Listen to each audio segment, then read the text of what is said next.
Itt vagyunk a Liszt Ferenc téren, a Zeneakadémiánál. Innen fog indulni a Város Mindenkié szervezet 8. idei lakásmenete, amely a lakhatásért való felvonulás. Gyülekeznek az aktivisták, úgy néz ki, lassan minden kész lesz, hamarosan hallhatjuk az érintettek és az aktivisták beszédeit is a színpadon. Ígéretesnek tűnik, kicsit hideg van. A Város Mindenkié idén 8. alkalommal szervezte meg a lakásmenetet szeptember 29-én.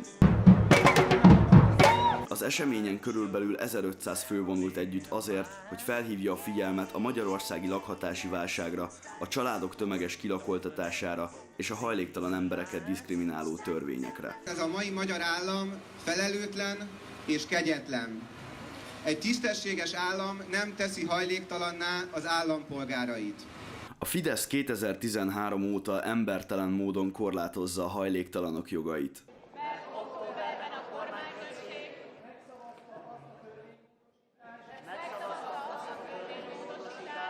Az Orbán család egykori ügyvédje, Bajkai István országgyűlési képviselő idén júniusban közölte, hogy a Fidesz az alkotmány módosításával készül kriminalizálni a hajléktalanságot. Az a tény, hogy közterületen való élés vagy ott tartózkodás, az nagyon sokak számára megterhelő, nagyon sokak számára nem elfogadható, és köztünk legyen mondva, rendkívül nehézzé teszi a várost, mint otthonként történő kezelést. Az alaptörvény módosítása után a Fidesz kezdeményezte a szabálysértési törvény módosítását is, ami október 15-én lép hatályba. Ebben az eddiginél általánosabb módon tiltották be a köztéri hajléktalanságot, és lehetővé tették a hajléktalan emberek rendészeti eszközökkel való üldözését. Ez nem működik, hogy gyakorlatilag amikor benn vagyunk a parlamentben, akkor folyamatosan leszavazzák még a leglájtosabb elképzelést is arra vonatkozóan, hogy hogyan tudnánk az emberek számára lakhatást biztosítani. Pénz az van, világosan látjuk a költségvetésben, szociális bérlakásépítésre van szükség, és arra, hogy ne kriminalizálják azokat az embereket, akik kényszerből vannak az utcán. A jósolható eredmény a hajléktalan emberek közterekről való kiszorítása, vagy pedig erőszakos intézménybe kényszerítése lesz. Viszont ettől egyetlen hajléktalan emberrel sem lesz kevesebb, csak kevésbé fognak látszódni. Azokat az embereket, akiket nem lakhatnak az utcán, azok hova fogjuk őket eltenni? Tehát, hogy így fejünk tetején? Ez az intézkedés nem kezeli, hanem fenntartja, sőt súlyosbítja a Magyarországon lévő lakhatási válságot. Régebben csak a polgármesterek által kijelölt úgynevezett hajléktalan zónákban volt tiltott a hajléktalanság, ma viszont egész Magyarország területén. Hogyha 90 nap alatt 3-szor figyelmeztetik a hajléktalan embert a terület elhagyására, de negyedszer is ott találják, akkor azonnal elindul a szabálysértési eljárás.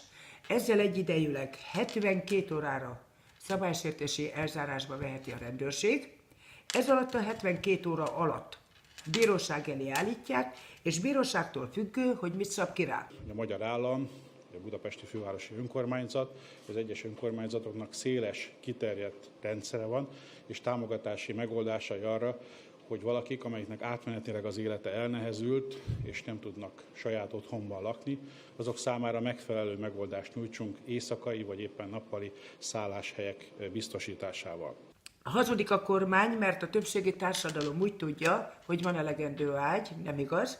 A felmérések szerint 30 000 hajléktalan embert számolunk, miközben 11.900 ágy van.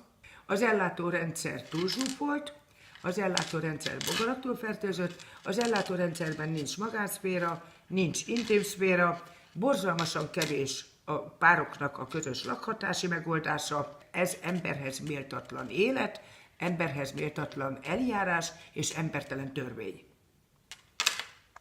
Na de mi ez az egész? Mi az a lakhatási szegénység? A lakásszegénység nem csak egy összetett szó, hanem egy összetett élethelyzet is.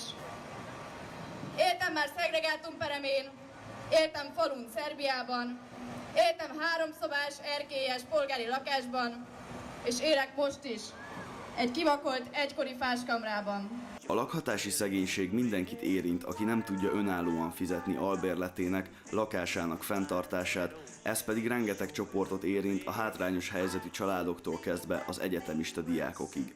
A város mindenki fel akarja hívni a figyelmet, minden évben például a lakásmenettel, hogy megmutassuk, hogy a lakhatási szegénység az itt és most történik, az egy a társadalom nagyon nagy és széles rétegét érintő probléma, és rengetegféleképpen jelentkezhet, onnantól kezdve, hogy valaki nem tudja fizetni a lakhatását, egészen odáig, amikor valakit kilakoltatnak, vagy ugye legszélsőségesebb esetben mondjuk valaki hajléktalanná válik, pont a lakásszegénységből kifolyólag. Magyarországon a rendszerváltás óta nincsen érdemi lakáspolitika, és ez nincsen rendben.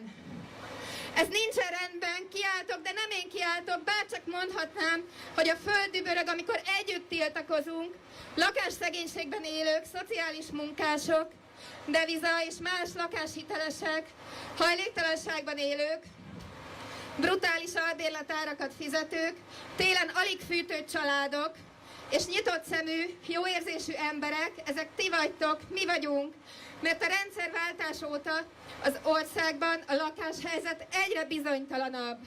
2-3 millió ember él lakásszegénységben, közülük több mint 1,5 millió ember él olyan háztartásban, ahol előfordul, hogy nincs pénz időben befizetni a lakbért, rezsit vagy a lakáshitel törlesztő részletét.